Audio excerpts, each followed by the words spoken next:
یا الہی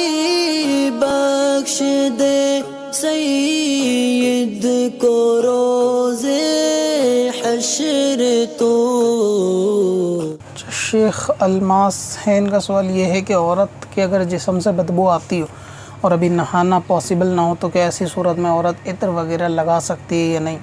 یا پھر عطر لگا کے نماز پڑھنا ہو سکتا ہے، اور ناپاکی میں بھی عطر یا مہندی وغیرہ لگا سکتے ہیں یا نہیں لگا سکتے؟ شاید میں نے اس کے بارے میں ایک ویڈیو بنا رکھی ہے عورت کے تعلق سے، عورت کو عطر لگانا کیسا، آپ یوٹیوب پہ سرچ کریں گے سکندر وارثی اباؤٹ عورت عطر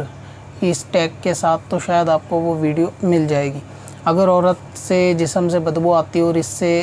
شوہر کو تکلیف ہوتی ہو تو پھر عورت کو اسے دور کر لینا ہر صورت میں درست ہے، بلکہ دور کر لینا اس پہ واجب ہے کہ جس طرح بھی اور اس بدبو کو دور کرے۔ اگرچہ اس کے لیے نہانا پاسبل نہ ہو تو عطر کا استعمال جو ہے نا خوشبو کا کیا جا سکتا ہے، جبکہ اس کا گھر کے باہر آنا جانا نہ ہو، اس لیے اگر وہ عطر لگائے گی بدبو دور کرنے کے لیے تو جائز ہے۔ اسی طرح وہ عطر کے ساتھ یعنی اسی خوشبو کے ساتھ اگر نماز بھی پڑھے گی تو ہو جائے گی۔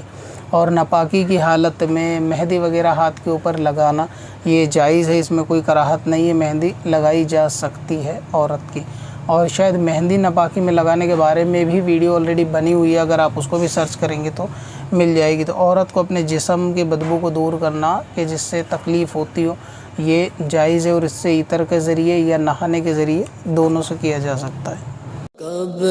سے اپنی خطاؤں کا شمارا جائے گا،